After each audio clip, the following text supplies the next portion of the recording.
everyone. My name is Edwin, and this is Jay, Alex, and Manny, and we are Big Boss Studios. Now today we are proud to present to you our alpha version of our upcoming game titled Metadroid. Metadroid is a first-person shooter that focuses heavily on the dual-wielding mechanic. What's unique about our game is that our main character, Chrome here, is a half human, half robot. Now, what's special about him is that he has two interchangeable arms that the player can cycle through, that they can use at their disposal to defeat their enemies. He's powered by what is known as Meta. Now, this is a fuel source that continually it just keeps growing inside of him, and it replenishes his. I can't say that right. And it regenerates within him. And with our backstory is that it is a Cain and Abel story, where it is the story of two brothers where one is trying to destroy the world while the other is trying to save it.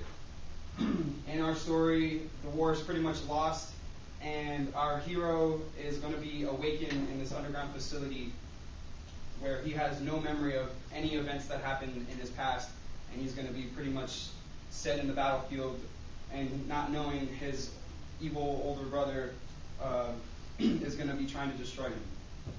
So, without further ado, I'd just like to just jump into the game. All the way to the right, Jane? All the way to the right?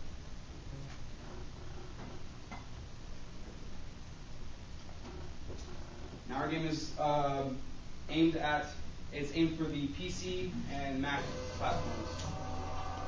Alright, so right now this is just our main menu for now. We have plans on making this a lot nicer in the next session to come. So let's just go ahead and click on campaign.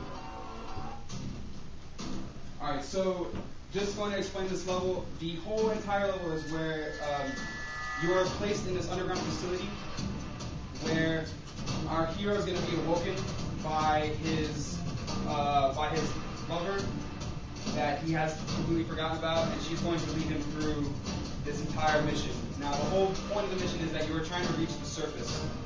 So this is where we start in this underground facility. So go ahead, Jay, go ahead and walk around. Right here we have our first enemy.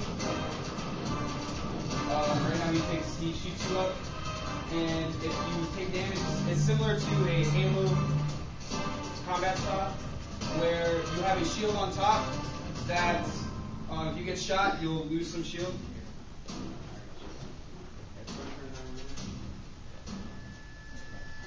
And that if this shield gets shot at, it'll destroy as you get shot, and if you lose it, you'll start losing this health bar on the bottom. And this health, you'll have to gain health packs to get your health back. Now these panels on the left and the right are for your left and right arm. Now this game is based solely on energy, so as you shoot, you start to lose energy, and this energy will replenish as you're not firing anymore. So right now our right arm is shooting the energy blaster, so Jay, if you notice right there, this is our energy blaster for our right arm. And our left arm we will show you as we go up the elevator, so go ahead and go up the elevator, Jay.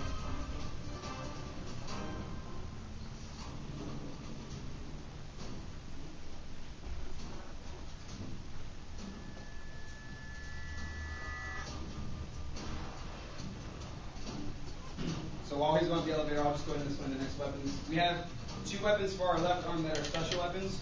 One is known as the mag bomb, and with this bomb, you shoot it, and what happens is it acts as a magnet, where it'll pull any enemies within its radius together, and once the player shoots that bomb, it'll blow up and destroy anything in its radius. Our second weapon is called the mirror orb, and I'll just go ahead and let Jay show you in a second. Go ahead, Jay. Go walk around. Shoot the mag bomb first, or the mirror, or whatever. Yeah. With the mirror orb, you shoot this orb, and as you fire it, Jay, you're too close to the wall. Yeah. As you fire it, any projectile that hits it will scatter shots in multiple directions, as almost like a beehive effect. Go ahead and shoot. At the moment, yeah. So at the moment, it's it kind of will work as a double-edged sword. So if the enemy shoots it, it'll come back at you and start, giving you a bad effect there. Don't mind our enemies. We still have some things that we need to work on there. Go ahead and show them, Jay. All right, go ahead and show them the mag bomb. So as you come through here, we haven't added this yet, but we're going to go down this hallway, and there's going to be a door here that you have to unlock. Jay, go. Look at the enemies. Yeah, man.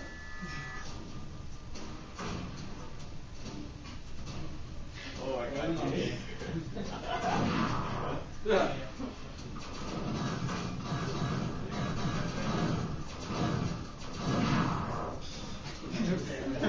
With this bomb, it'll blow them blow them away.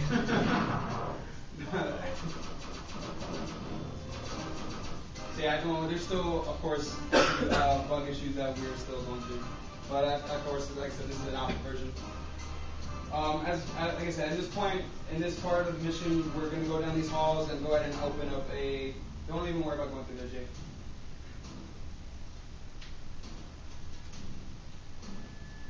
Where you're going to have to open the door here to get to this part.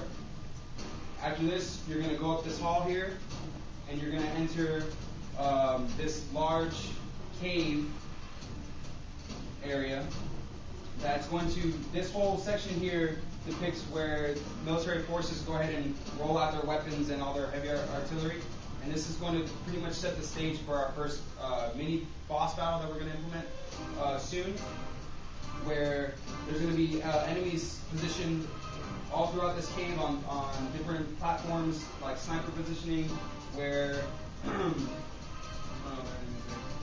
or anywhere where this is going to be a massive battle that's going to take place on this part. So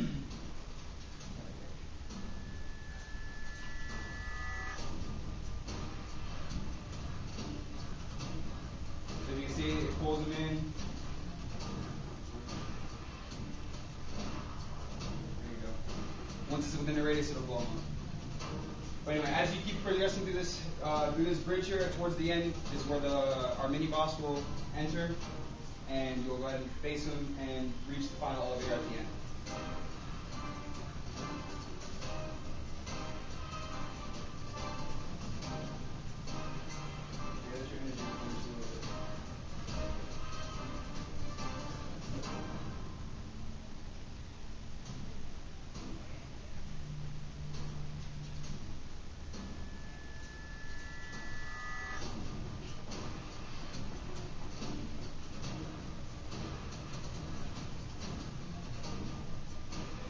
Jay, just go ahead and don't worry about the So, like I said, this bridge is kind of long for the purposes of that this is going to be a major part of our game. And at the end is where you'll reach an elevator, which will bring you to the next floor of our stage. At the moment, we have not gotten to the next part of our level because we're still setting the stage for this massive part in our game. So we'll go ahead and just show you what the last portion of our level looks like. At the moment, if you guys notice, there's no texturing at the moment, so the level doesn't look all pretty yet. We're actually going to focus that on for the next session coming up, where we fine-tune everything and make everything look pretty.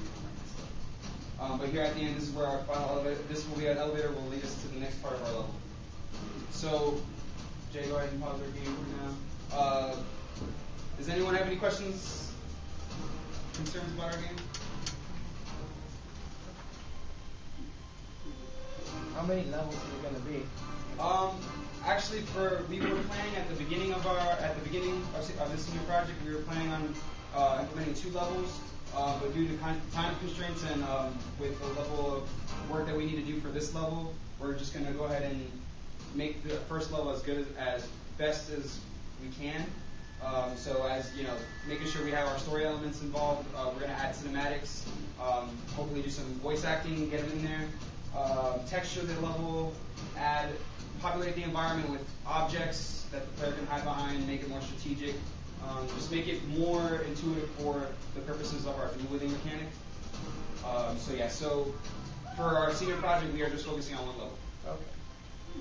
So that means afterwards, you guys gonna update it, have people like download the second or third levels afterwards? Like they'll Yes, we do plan on working on this game after senior project. We are doing this actually for non-profit right now.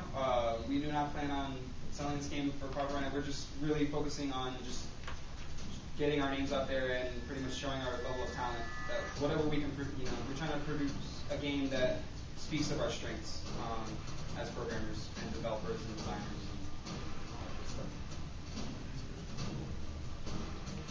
You know a good doctor? Because this just blew my mind. I'm stunned. Thank you. Okay. Christian, yes. So why did you choose to make a first-person shooter type of game? Well, honestly, when we first started, we were kind of not sure what kind of game we wanted to go for. This was actually a concept that I kind of came up with about 1.5 years ago. And it's something I just had written down. I had written a game design document for it. I presented it to these guys, and they loved it, and we just worked from there, and this is where we are now. So what makes it different than the other first-person shooters? Well, the reason I believe that it's different than most other first-person shooters is because we are focusing on, we are aiming to focus on the dual wielding mechanic and trying to just do different things with it, trying to make it unique where other first-person shooters lack. That's it in a nutshell, really. We're just trying to make our dual wielding mechanic as unique as possible. Can I add to that? Yeah, go ahead. One of the big portions that we really wanted to take away from it was the ability to use weapons differently than most first-person shooters use. Like the concept of mag bomb, the ability to put a projectile somewhere on location and drag these enemies in. It's more of like a set them up and knock them down type approach. We wanted to keep the player engaged while at the same time giving them an opportunity to think about how they can set the enemy up to take them all down instead of just running around killing everything. We wanted to be creative, let the player use these weapons in a creative way. Is this game going to be a multiplayer game as well? The original idea, when I first came up with the idea, was I did want to make it a co-op game, but as we've just been developing the game, we've just really been going for single player. So we, at the moment, have no plans for multiplayer. Okay. All right, I have a serious comment this time. We were saying that you're trying to make everything more unique. You're going to try to give all these unique mechanics and all that for a first-person shooter. Right. I have to say, I really respect that. I don't play first-person shooters because they bore me to death. It's the same thing every time. You add in a game like BioShock or whatever, where they add a unique concept. It's much more accessible to me. It's, it gives me some strategic thinking, gives me something to think about.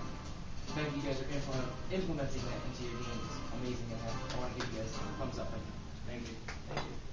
You guys are pretty good. You guys want to answer the question. You only got time. They got a lot of interest on weapons, so I don't know what can I answer. Does the checkpoint system work? Yes, the checkpoint system does work. For demonstration purposes, we took out the death sequence because we didn't want to die in the middle of our game. And then I was going to ask if I could see how player death was handled. but if you actually were to die right now, you would actually respawn right there on the bridge because that's where the last checkpoint. Because we basically do one in the very beginning, kind of give you like an idea of it. So we're gonna have some kind of cinematic plan first, and then the other one there. But we're gonna have plans on putting in at least 2 more places. Yeah. But when you die, it's just be fun. No. Okay. Any other? Oh.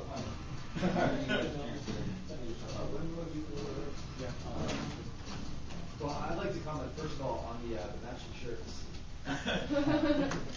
You can make Alex here. Yeah. I like that you guys have a unified look to the team, the blue teams and the shirts. It's a little thing, but I think it comes across.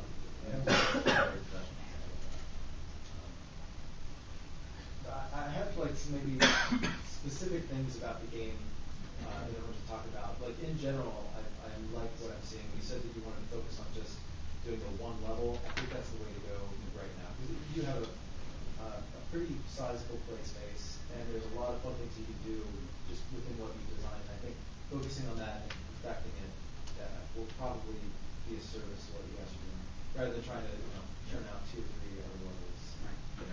You'll stretch yourselves too far. The mirror orb I like a lot. We knew you were gonna like it. That's really good. I'm kind of curious how you guys are going to maybe extend that particular weapon. So at the moment you just have the one energy blaster. Yeah. Right. But have you thought about other weapons and how they're going to interact? Yeah, we do. Yeah, It's just we were trying to fix some other things, so we didn't have time to get the second right arm weapon finished yet. But we will definitely have that done by the next presentation. The combination of the second right arm weapon with the mirror orb is going to be like the mirror orb is going to spread lasers out of it and start spinning as it goes. The mag bomb, I kind of wanted to see a bigger effect on that. Yeah. It's you guys kind of changed it to now it kind of looked like smoke moving. It needs bigger. We need to change. It needs to be a very definable spot on the screen where you know that's the mag bomb, and everything moves very slowly towards it. Whereas I kind of like to see everything rush in very quickly and then explode outwards. Yeah, we there's still gotta play it a little bit more with Yes, the Just some pacing and testing. There also seem to be some collision issues with the energy blaster. Is that something you guys have noticed? And do you know where that's stemming from? When you shoot the enemies, or Yeah, it looked like there were a lot of missed shots. It's the range. Well, when it comes to the mirror orb, because we just actually got that implemented yesterday. So there's still things we need to work on now. It's not very effective, I want to say. But with that, like clear the screen. Yeah, exactly right. Yeah, it's not very effective at the moment.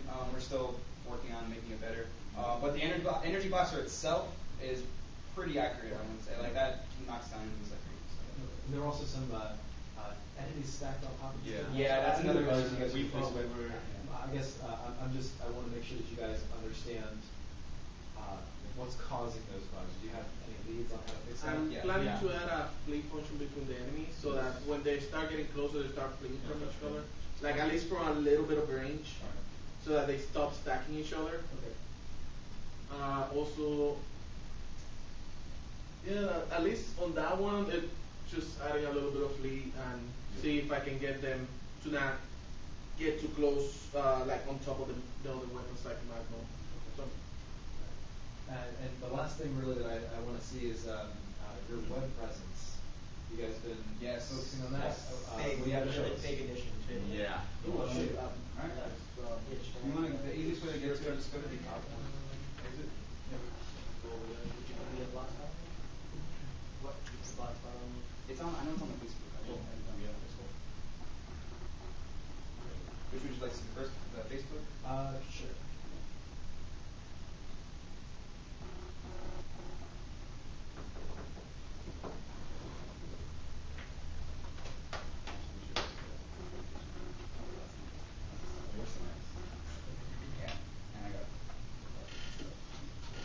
Alright, so this is our Facebook page on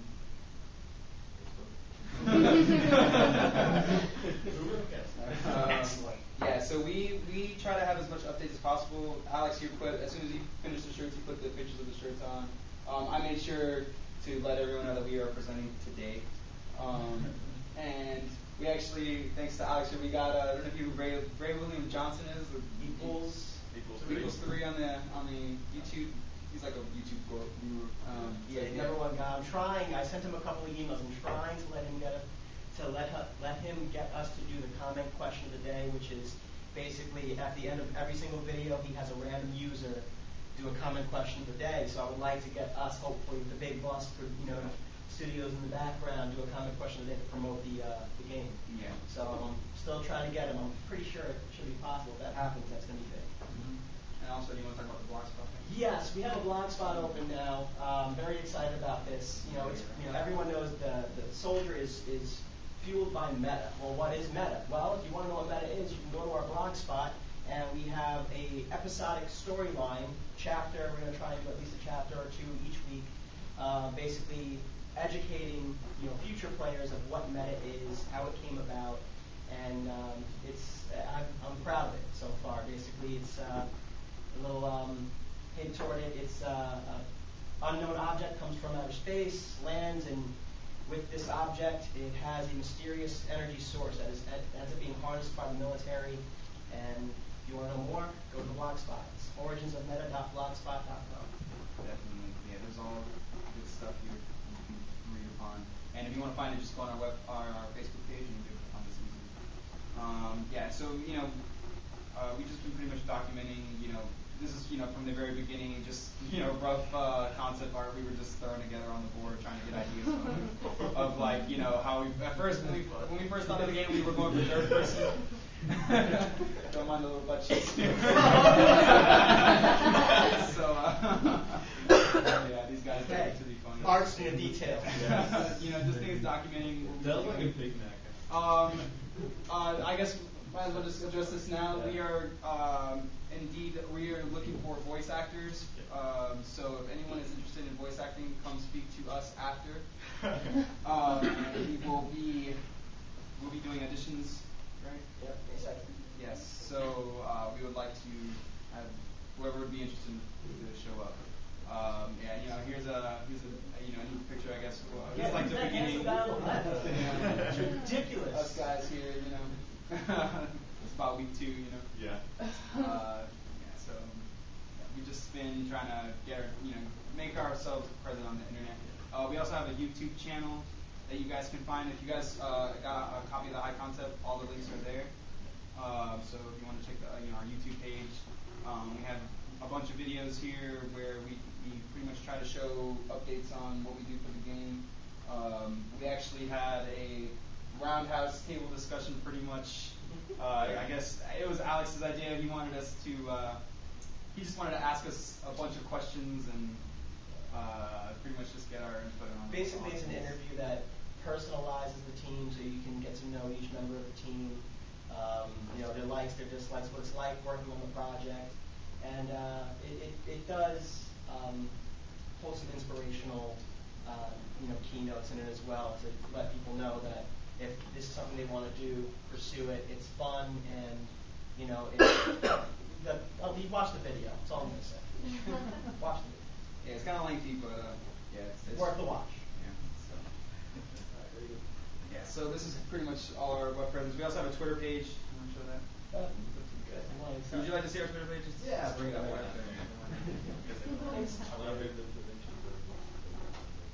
Oh, But you can do the Twitter.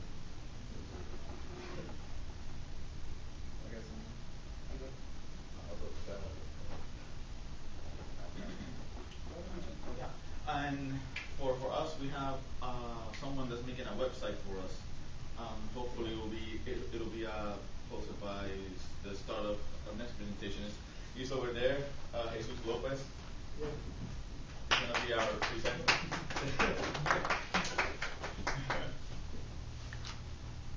And pretty much what we're trying to do with our website is just have a page that what we plan on doing is porting our game to the web on this website so that whoever would like to check out our game and view it, they can just go on the website and play our version from the web and not even have to download and install it on their system. They can just play it on the web and check it out, give feedback.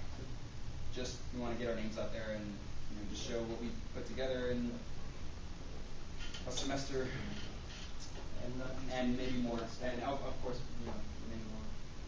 However long it needs to take. So. Fine. So yeah, this is our Twitter page. Just make sure to follow us if you're on Twitter. And yeah. Not much to say. Anybody have any other comments, questions, concerns? Christian, yes. I see you have an excellent replay value. What do you have? What kind of plans do you have for that? Can you share any? Basically, we want to keep. We want to make some built-in achievements for the player. We want to have kill count, some kind of ranking and stuff like that. Like if you beat the level in a certain amount of time, some kind of stuff. Special. Like, will you get a new special weapon involved if you beat the level? That's a good idea.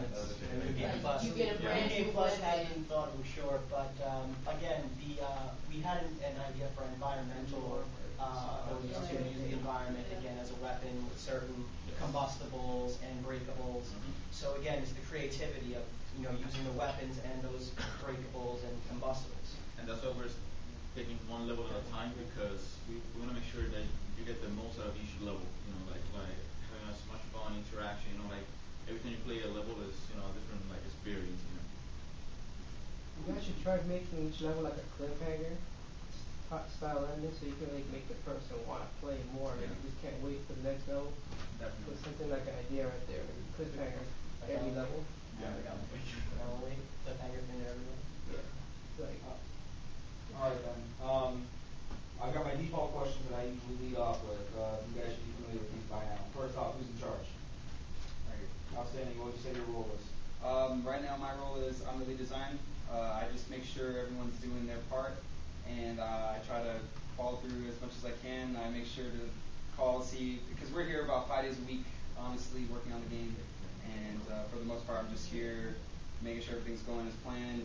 That I'm doing my part, Jay's doing his, Manny's doing his, Alex is doing his part for the most part, and always just checking to make sure that everything's running smoothly. That if there is any issues, for the most part, because we do meet 5 days a week, I don't have to go around and hassle or call people. I just know off the bat, what the issue is because we're all here. So.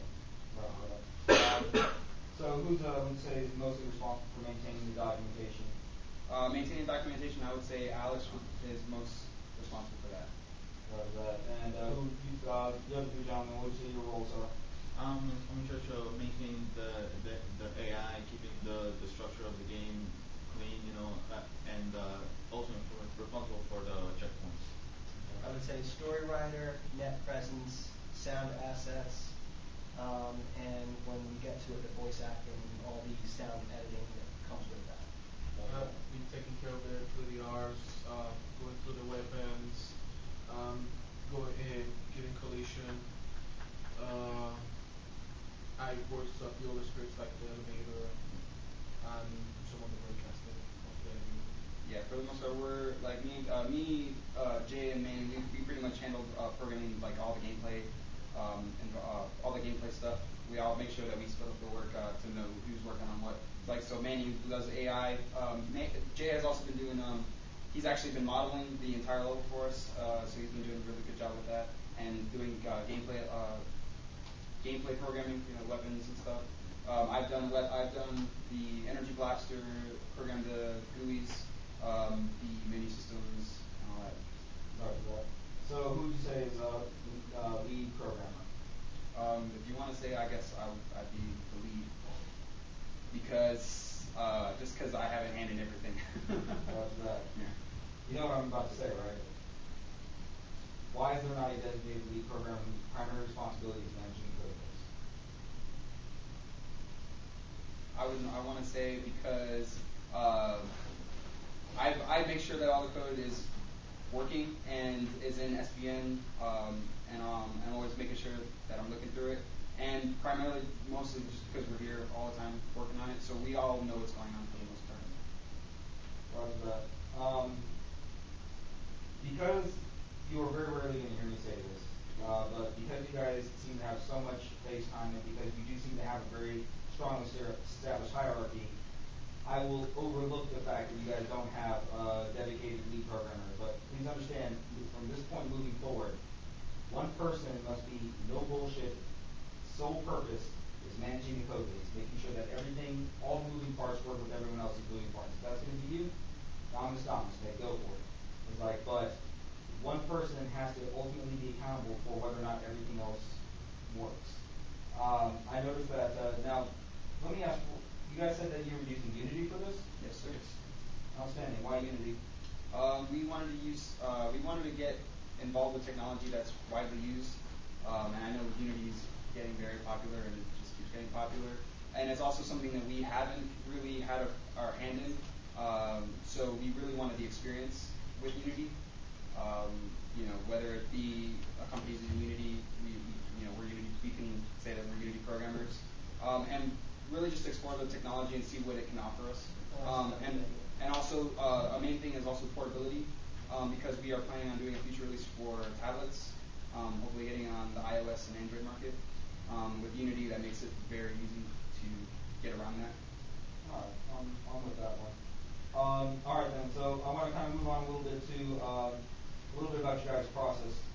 As soon as you told me that you're using Unity, a lot of these other questions that I had here kind of are no-brainers, because these are a lot of things that the Unity platform itself handles. Things like full realistic physics. I guess your ragdoll was a module that you plugged in. Ballistic physics, once again, a module. Structural environments module. Let's talk a little bit about content design and input. What schema is it that you're using to put content that you guys design into the system and you managing it? Schema as in like our art style? Negative. Schema as in who's responsible for generating the levels and everything in it. For modeling and all that stuff, Jay is going to. I'm the one making the levels and I'm the So are you building the levels in Unity? Or are you building them in 3ds Max? I use 3ds Max and I imported with FTX, I think formats that Unity accepts, and I import it over there, then just fix it up and start putting the scripts where it belongs within the level. Since like Unity, if there's a separate object from the level, I can just put a script on it and move it within the level itself. Okay. Now, does Unity handle the passover? So if you have a very, very large world environment, a very large level, Unity will only load what it needs to, or is that something you guys have to script? Yeah, it has the camera, so we can always tell how much we want to swim. Okay. Let's see. Then I want to move in a little bit more than that. So you're designing the levels, and I guess in the process they're designing where the enemies are going to be placed. Yeah, the one that's placing the enemies will be many. Are you guys maintaining any sort of documentation, sketches, concepts, or anything like that for what you want the level to look like? We do have in the GDD, we made a first sketch of how we wanted the level. As we went through it, we did like minor changes, like before the game was actually supposed to be a hangar. But then we decided, we're on the ground, a hangar that big on the ground wouldn't make as much sense, so it would probably be better just to put a bridge and make it through a cave. This make a little bit more sense on the ground. Alright, that's good to go. Version control. Are you guys using Tortoise? Yes. Alright, hold on. I gotta find something that I can get into this stuff. Hold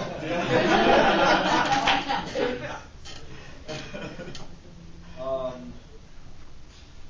Well, because we didn't see any textures in there, I was planning on doing the textures. You can be on wrap because the level is it's mainly because we can't just slap the texture in there. Well, technically we can, but it's gonna look ugly. So we're gonna use UV on wrap, go into Photoshop, start adding the texture that way. It's a bit lengthy work, but at the end it's gonna look good. Yeah, it's just we tried before just dropping in. Yeah, it looked horrible. Yeah. So we thought, let's just since we got the extra semester, just little by little we'll add the texture as we go along, and then just have a solid looking level. Yeah. Now those monsters that you're using, those are default from Unity, right? Yeah. On the first person. Yeah. All right. That's fine, by the way. That's fine for the stage of development. Now you guys are 8 weeks in, correct? Yes. All right, roger that. Hold on 1 second. Well, I guess you can go to some optimization, but that's kind of a good point. All right.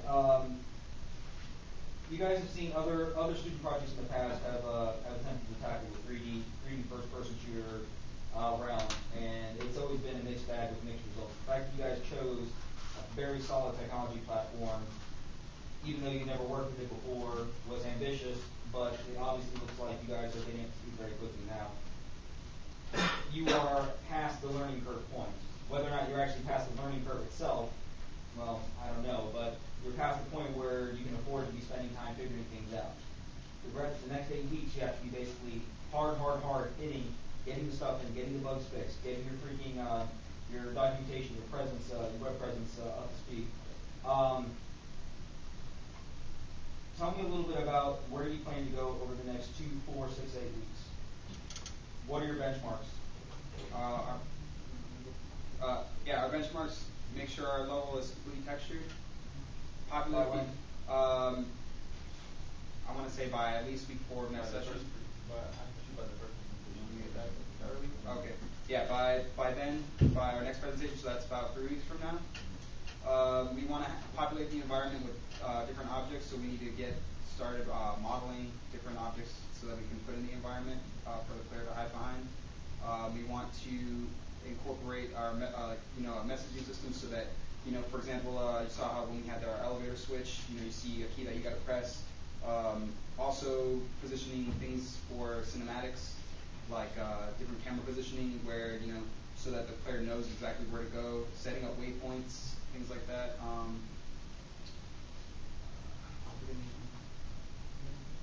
And also, also doing the voice acting.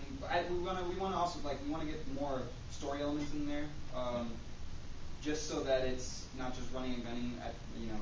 Of course, that's pretty much what the game is. All gameplay matters, of course. That's the focus, gameplay first. But we would like to get some story in there as well. That's a goal for that. All right, so you just listed off 1, 2, 3, 4, 5, 6, 7 items. When do you expect these items to be done by? I want to have, for the most part, I want to have everything done by a bi-weekly basis. So each task. All right.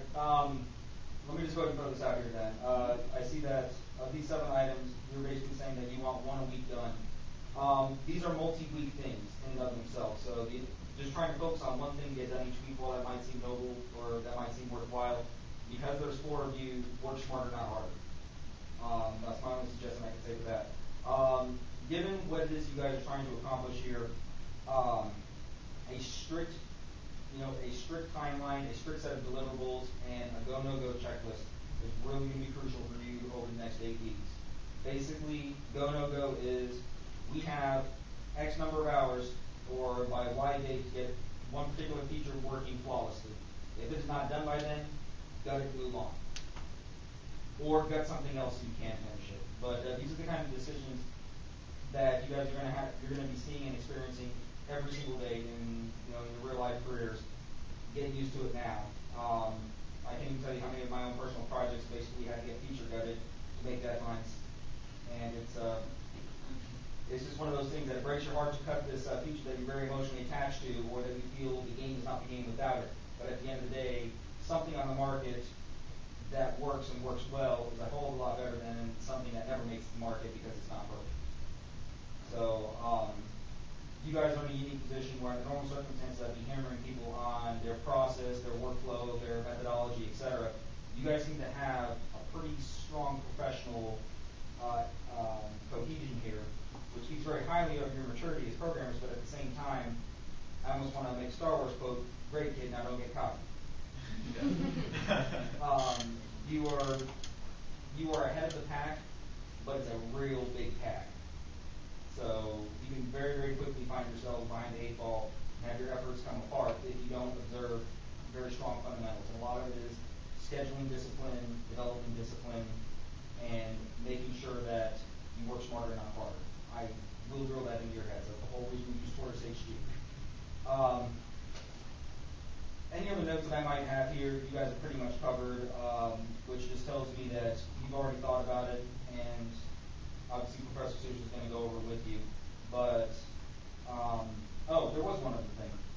You guys were talking about deployment platforms. You wanted it to be playable over the web, but you wanted to offer it for free.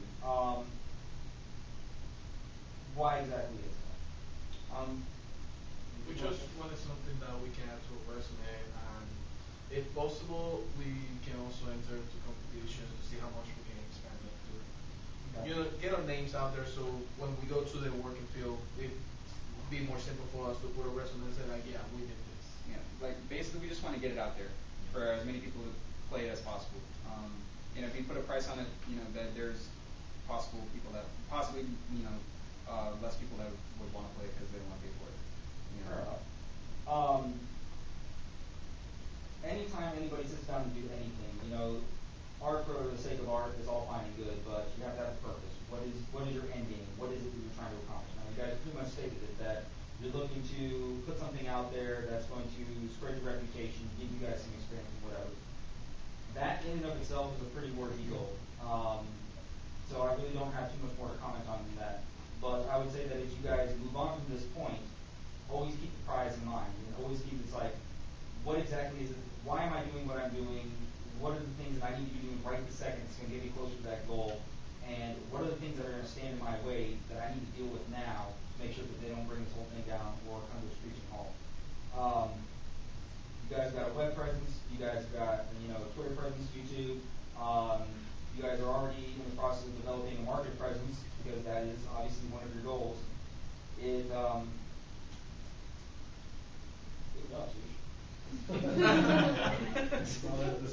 So, I'm eagerly looking forward to what you guys put out, 8 weeks from now, but that's pretty much the sauce. Anybody? I'm really pleased with it. We will meet in week 1 of the next term. Just setting like I guess you're a top shop, but pretty much it'll just be us, just kind of reconvene, figure out over the next 2 months what are the goals and how are you guys going to get there. So we'll just have like a small little recap, and then we'll start doing group presentations on this again in the next 2 weeks like that. But yeah, I'm really pleased with what you guys have put together. It's a really great prototype. It's good alpha. It shows most of the major functionality of the game, and it's even got a little bit of polish in places with sound effects are in there and everything. So it's a good show. So you guys should be proud of that. It's a good job. I think it really seems to work. If they do want to keep on, you have handouts for everybody. Yeah, definitely. If anybody wants a handout that didn't get one, let me know, or you can just come by and grab one. Take time, like our Facebook. We'd love that. Yes, our Facebook. Stay up on all things Metroid. Good job, guys. Thank you. Thank you. Thank you.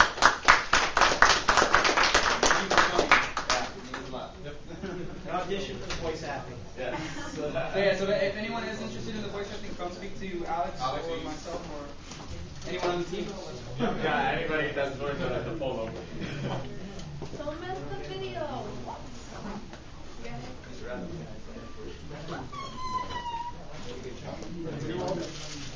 Wow, like for 5 minutes. I did it for 20. Like 25 minutes.